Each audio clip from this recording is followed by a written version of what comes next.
आय वासुदेवाय हरे परमात्मने प्रणतः क्लेशनाशाय गोविंदाय नमो नमः। कृष्णाय वासुदेवाय हरे परमात्मने प्रणतः क्लेशनाशाय गोविंदाय नमो नमः। ये जितने भी अपराध पाप होते हैं इसी बुद्धि वाले से होते हैं, और ऐसी बुद्धि वालों के कोई सींग नहीं होते, और ऐसी बुद्धि सबके होती है। हाँ, कोई अपनी सत बुद्धि से ऐसी बुद्धि को दबा करके धीरे धीरे नष्ट कर देता है, और कोई अपनी ऐसी बुद्धि से सत बुद्धि को धीरे धीरे दबा देता है और राज्य हो जाता है असद बुद्धि का।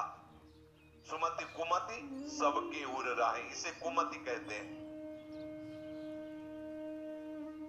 जिस काम से मुझे सुख मिले, लाभ मिले, सुविधा मिले, संपत्ति मिले, वो मुझे काम करना है, वो कर्म करना है। चाहे हिंसा हो, चोरी हो, व्यभिचार हो, छीना झपटी, कुछ भी। और बहुत से लोग मेरा अनुसरण करें, जैसा मैं कहूं वैसा करें, इस विचार के साथ जो कार्य करता है वो दुर्गति को प्राप्त होता है। अभी वर्णन हुआ सदगति का। कर्मण्ये वाधिकारस्ते मा फलेषु कदाचित्, तुम फल की कदापि चिंता मत करो, फल को हेतु मत मानो, केवल कर्तव्य कर्म का आज्ञा पालन, सीधे भगवत प्राप्ति। कोई विघ्न नहीं, कोई परीक्षा नहीं। परीक्षा उसकी होती जो विद्यार्थी होता है, जो समर्पित अपना बच्चा होता है, उसकी परीक्षा नहीं होती। इसीलिए भगवत रसिक जी ने कहा, कै बच्चा के पेट और घट करे बिना बच्चा बन। जो पढ़ाकू है उनकी परीक्षा होती है। हम पहले ही कह रहे हैं बुद्धिहीन है, अजितेंद्रिय है, नाथ जैसे भी है, पर आपके हैं, वहां परीक्षा नहीं होती, ध्यान रखना। वहां जहां ये होता है मैं जितेंद्रिय हूं, मैं बुद्धिमान हूं, मैं ज्ञानी हूं, तो फिर वहां परीक्षा दिया जाता है, हल करो ये प्रश्न।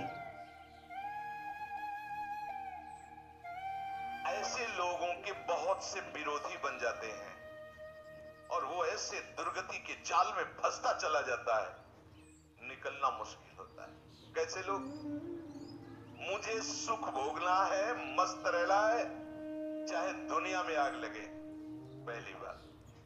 दूसरी बात, जिन लोगों को ये विचार रहते हैं, अरे किसने देखा है भगवान को, मरने के बाद क्या होगा किसने दे, ये सब कपोड़ बातें हैं, ना लोक है ना परलोक है ना भगवान है, मौज मस्ती लो।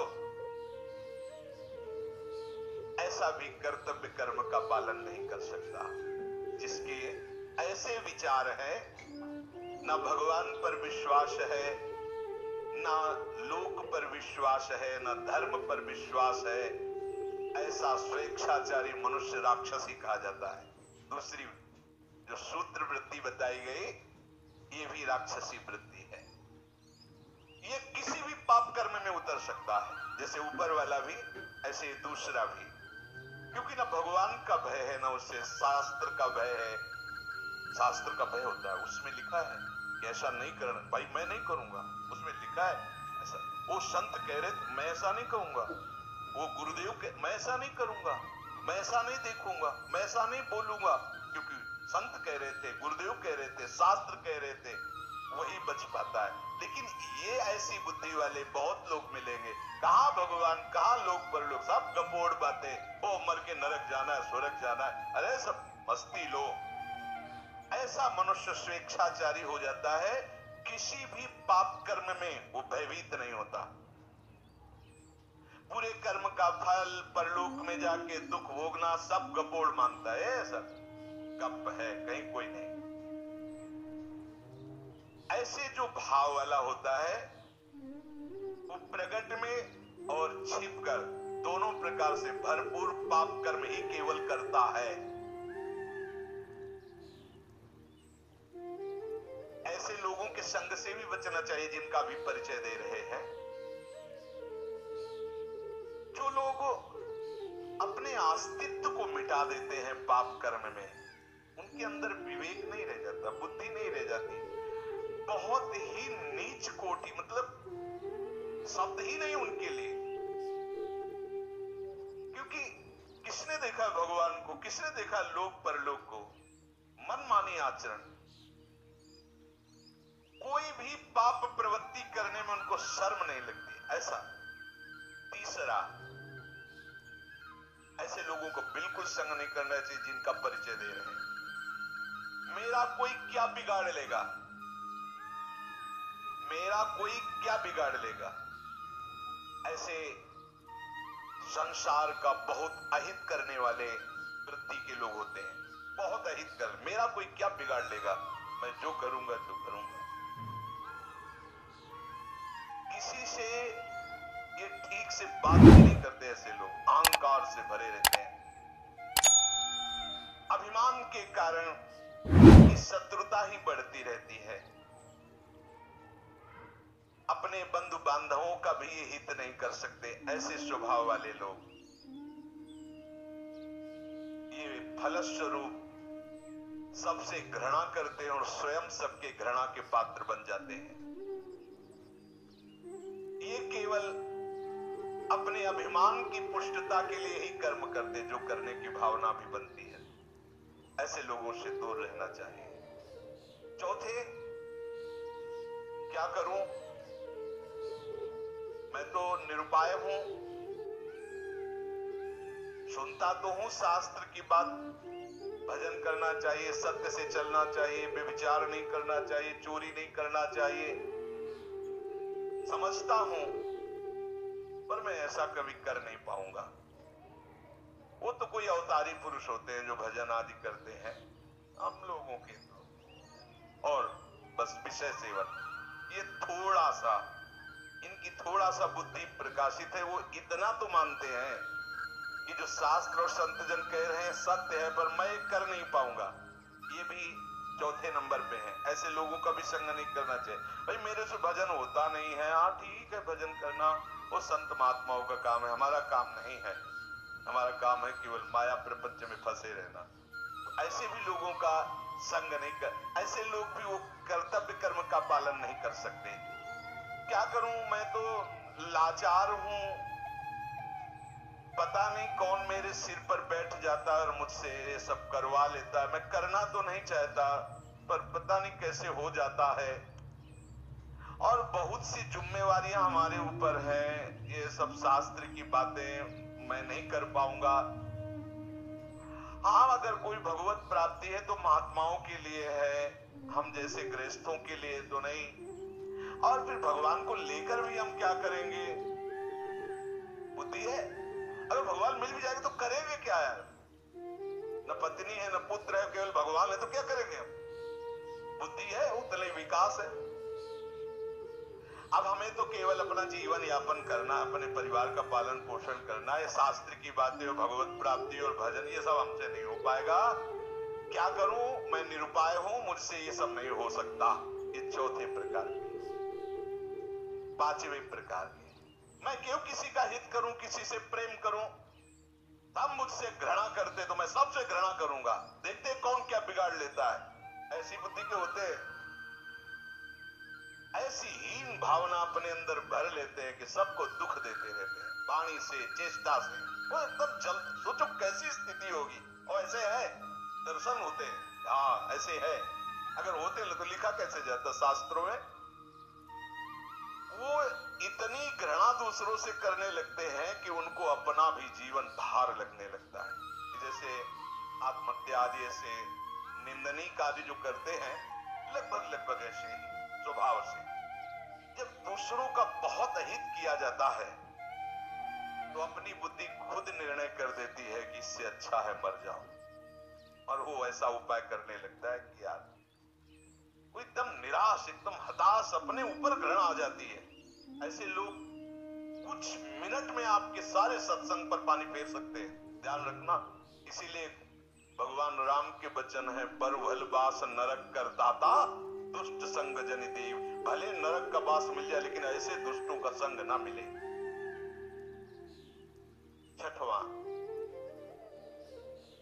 क्या करूं, मैं तो बस दुख भोगने के लिए पैदा हुआ हूं, सब सुखी है, मेरे हिस्से में पूरा पूरा दुख दिया, नहीं बचता भगवान, चलूंगा विरोध में चलूंगा, और कितना दुख देंगे।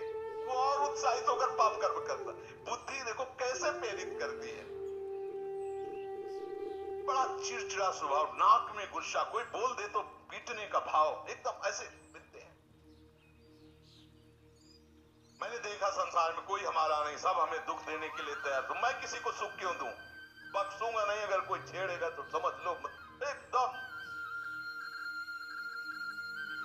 उदासी, निराशा, क्रोध, उद्विग्नता, मस्तिष्क विकृति, उन्माद, ये इसके मित्र होते हैं ऐसे लोगों के। सातवां, जगत में कोई भी अच्छा नहीं, सब दुष्ट स्वभाव वाले बुरे गंदे लोग हैं, कोई अच्छा नहीं। फिर मैं इनके साथ अच्छाई क्यों करूं, जो जैसा होता वो वैसे ही करना चाहिए, दुष्टों के साथ दुष्टता ही करूंगा। ऐसे भी है ऐसे। वो जिसको देखो उसमें दोष ही निकालेंगे, कहीं भी गुण बुद्धि उनकी नहीं होती। अतएव न वो अपना भला करते, न वो दूसरों का भला होने देते। आठवां, मुझे ऐसे कार्य करना चाहिए कि अंदर से भले मैं वैसा नहीं हूं, लेकिन लोग मुझे ये कहें कि बहुत बढ़िया है। ऐसे ये थोड़ा सुधार की तरफ है। इतनी तो बात समझ में आ गई कि मुझे ऐसे कार्य करना चाहिए कि लोग कहें कि ये बढ़िया है। और घोर राक्षसी से तो थोड़ा मनुष्यता में आने, भले असलियत नहीं है, पर कम से कम यश प्राप्ति के लिए प्रगट में ऐसा हिंसात्मक कार्य, दूसरों को भयानक दुख देने वाला कार्य नहीं करेंगे। 8वें सूत्र में कहा कि लोग मुझे अच्छा समझें, भले मेरे में अच्छाई नहीं, पर मुझे ऐसे दिखावा करना। भैया ऐसे ही हो तो भी चलेगा, कम से कम दिखावे के लिए ही सही। किसी की हिंसा न करे, किसी की चोरी न करे, किसी के व्यभिचार न करे। वो उनका असलियत भाव नहीं, पर वो दिखावे के लिए सारा नाटक करना चाहते हैं। 9 नंबर, कहते हैं कि वैराग्य ले लो, राग मत करो, भजन करो जा करके। अगर मैं घर से निकल जाऊं तो सब चौपट हो जाएगा, मेरे द्वारा ही ये घर चलता है। ये भी उसी पंक्ति में है जिनका संग नहीं करना चाहिए। 10वां, अपने को तो बस वही उपाय करना है कि बड़ी शौकीनी से, विलासिता से, आराम से जिंदगी कटे, बस मुझे वही करना है। ऐसे लोगों का संग अपने कर्तव्य का पालन करने वाले उपासक को कभी नहीं करना चाहिए, क्योंकि इनके संग से तुम्हारी दबी हुई जो कुमति है, कोई ऐसा न समझे कि मेरे अंदर कुमति नहीं, कुमति सुमति सबके उर राहे।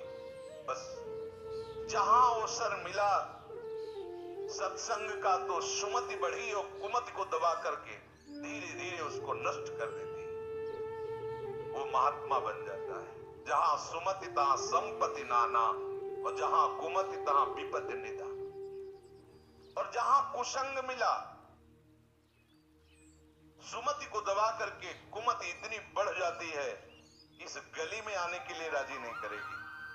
क्या सत्संग, कुछ नहीं, कुमति बढ़ जाती है।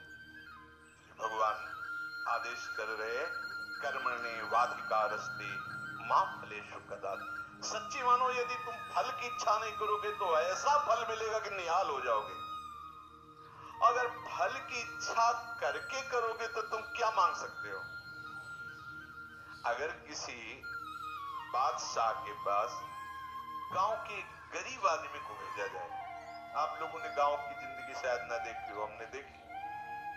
मिट्टी का घरौंदा, ऊपर से कुस का छप्पर, मेहनत करके आ रहे, 4 रोटी और प्याज ऐसे हाथ में लेके खा रहे, एक फटी सी रजाई, पूरा परिवार उसी में। वो दिखा है, वो भी रोटी वो मेहनत करके ला रहे हैं ऐसे। अब उस आदमी को एक बादशाह के सामने पेश किया जाए, जो चाहो मांग लो, वो क्या मांगेगा।